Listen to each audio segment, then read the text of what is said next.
오늘 함께 살펴보실 말씀은 마태복음 21장 12절에서 22절 말씀입니다. 마태복음 21장 12절로 22절, 제가 가지고 있는 신약성경 35면에 있습니다. 다 찾으셨으면 함께 읽으시겠습니다.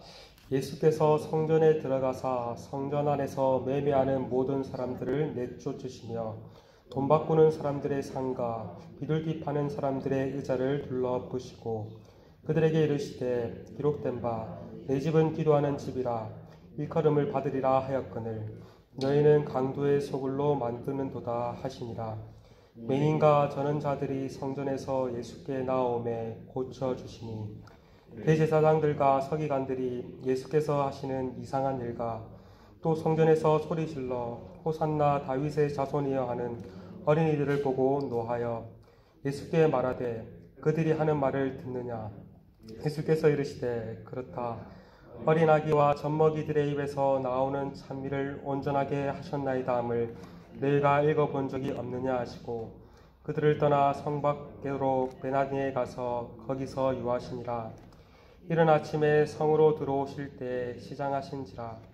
길가에서 한 무화과 나무를 보시고 그리로 가사 잎사귀 밖에 아무것도 찾지 못하시고 나무에게 이르시되 이제부터 영원토록 내가 열매를 맺지 못하리라 하시니 무화과 나무가 곧 마른지라. 제자들이 보고 이상히 여겨 이르되 무화과 나무가 어찌하여 곧 말랐나이까. 예수께서 대답하여 이르시되 내가 진실로 너에게 이르노니 만일 너희가 믿음이 있고 의심하지 아니하면 이 무화과 나무에게 된 이런 일을 할 뿐 아니라 이 산들을 돌려 바다에 던져지라 하여도 될 것이요 너희가 기도할 때 무엇이든지 믿고 구하는 것은 다 받으리라 하시니라. 아멘. 드디어 예수님께서 예루살렘에 입성하셨습니다. 백마를 탄 화려한 왕의 모습이 아닌 나귀를 탄 겸손한 왕의 모습으로 입성하셨습니다. 예루살렘에 입성하신 예수님은 두 가지 상징적인 행동을 하십니다. 하나가 성전을 정화하신 사건이요, 다른 하나가 무화과 나무를 저주하신 사건입니다. 이 상징 행동은 구약의 선지자들이 주로 사용한 방법입니다. 구약의 선지자들은 말을 통해 하나님의 뜻을 전하였을 뿐만 아니라 상징적인 행동을 통해 하나님의 뜻을 전하였습니다. 참 선지자이신 예수님 또한 말을 통해 하나님의 뜻을 전하셨을 뿐만 아니라 오늘 여기서 상징 행동을 통해 하나님의 뜻을 전하고 계십니다. 먼저 예수님은 성전을 정화하신 상징 행동을 통해 하나님의 뜻을 전하셨습니다. 이스라엘의 모든 성인 남성은 유대인의 3대 절기인 유월절, 오순절, 장막절에 예루살렘 성전을 방문해야 했습니다. 그곳에 가서 제사를 드려야 했습니다. 이때는 유대 지역에 온 순례객뿐만 아니라 각국에 흩어져 있는 유대인들 또한 예루살렘으로 방문하여 예루살렘은 많은 이들로 붐볐습니다. 예수님께서도 유월절을 앞두고 예루살렘에 입성하셨습니다. 예루살렘에 입성하신 예수님은 가장 먼저 무엇을 하십니까? 성전을 방문하시고 무엇을 하십니까? 12절입니다. 예수님께서 성전에 들어가사 성전 안에서 매매하는 모든 사람들을 내쫓으시며 돈 바꾸는 사람들의 상가, 비둘기 파는 사람들의 의자를 둘러보시고 율법에 의하면 20살 이상 된 유다인의 남자들은 매년 성전세 반세기를 내야 했습니다. 성전세를 납부할 때는 유대인의 화폐 두로의 은세겔로 반드시 지불해야 했습니다. 그런데 각국에서 온 유대인의 순례객들은 이방 주화를 가지고 있었기 때문에 유대인의 화폐로 교환해야 했고 이로 인해 한전은 필수였습니다. 한전상들은 일정의 수수료를 받고 돈을 바꾸어 주었습니다. 예루살렘에 많은 순례객이 방문했기에 제법 수입이 짭짤했고 성전에서 이 일을 하기 위해 성전을 관리 감독하는 종교 지도자들의 허락이 필수였습니다.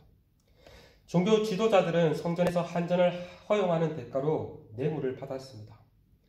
정치와 경제가 유착하는 것을 가리켜 정경유착이라고 하는데 종교와 경제가 유착한 종경유착이 버젓이 이루어진 셈입니다. 뿐만 아니라 유월절 제물로 흠없는 제물을 바쳐야 했는데 순례객들은 먼 곳에서 흠없는 상태로 제물을 가져오기란 쉽지 않았습니다. 가지고 오다가도 흠이 생길 수도 있었고, 무엇보다 그 제물이 흠이 없는 것인지를 판별하는 자들은 제사장의 고유한 권한이었습니다.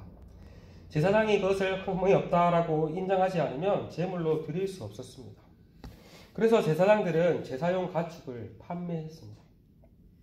순례객의 입장에서도 멀리서 힘들게 가축을 가지고 올 필요 없이 성전에 와서 제사장들이 인정한 흠없는 가축을 사서 드리면 되었습니다. 얼마나 친절하고 편한 서비스겠습니까?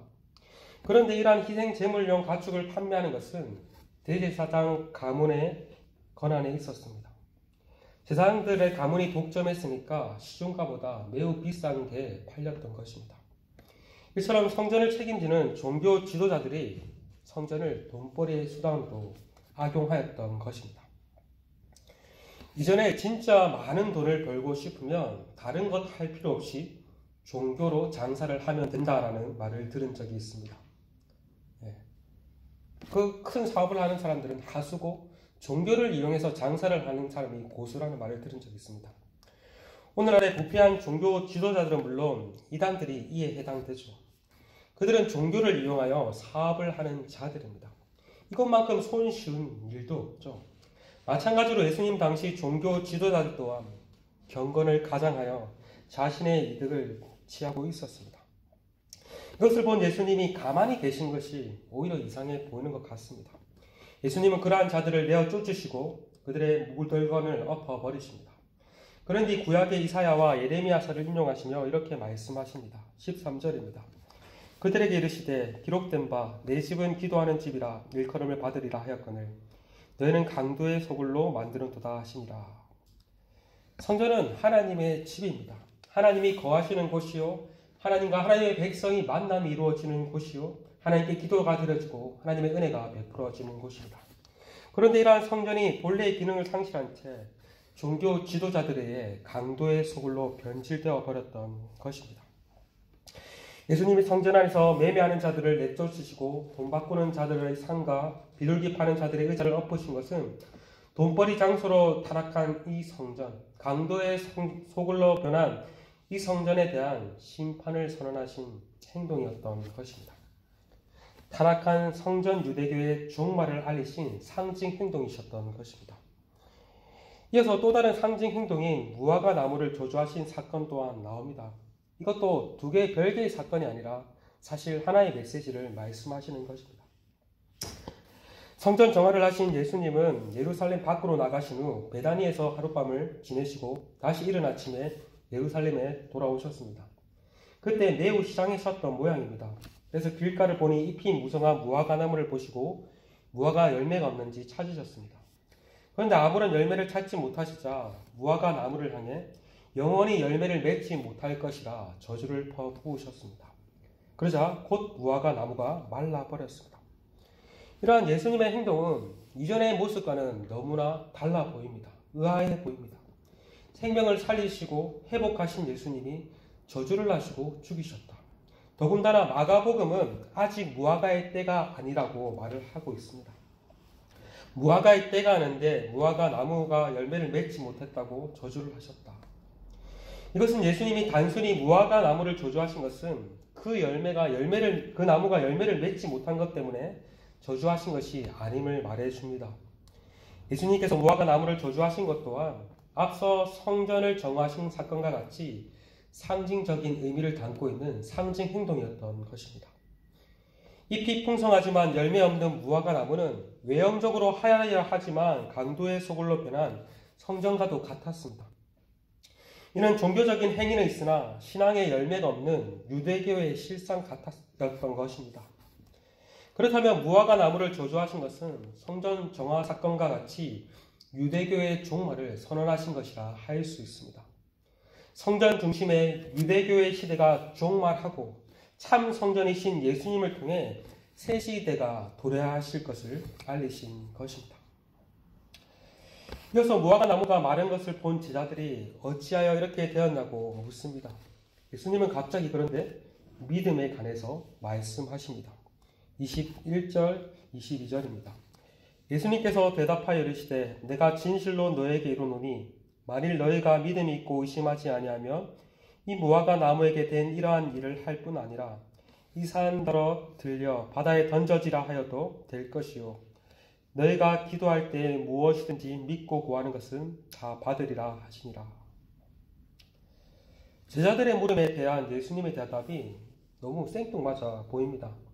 21절에 이 산들어 들려 바다에 던져지라고 말씀하시는데 이 산이 감난산인지 시온산인지 정확하게 알 수 없지만 만약에 시온산이라고 가정을 한다면 예루살렘 성전의 종말을 알리신 것이라 할 수 있습니다.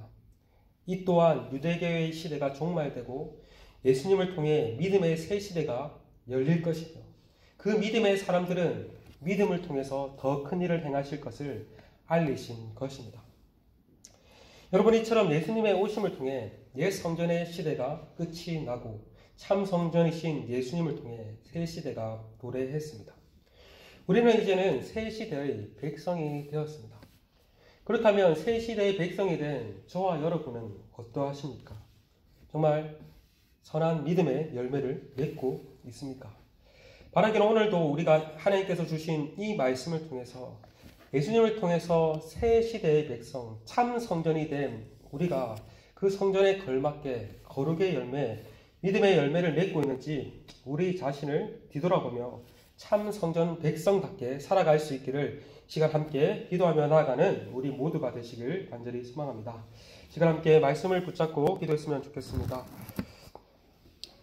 오늘도 우리가 신앙의 외형적인 모습만 있는 우리의 모습들을 회개하며 그러한 외형적인 모습뿐만 아니라 정말 하나님께서 기대하시는 참 성령의 열매를 맺을 수 있는 우리가 될 수 있기를, 우리 공동체가 될 수 있기를 시간 함께 기도했으면 좋겠습니다. 그리고 또 이곳에서 드려지는 예배뿐만 아니라 또 이번 주부터 삼자교회에서 드려지는 그 모든 예배 가운데 하나님께서 어느 곳에서 모이든지 성령과 진리 안에서 참된 예배를 드릴 수 있는 그러한 백성 공동체가 될 수 있도록 은혜를 허락해 달라고 이 시간 함께 기도하시며 열방과 개인적으로 기도하시며 나아가시겠습니다. 함께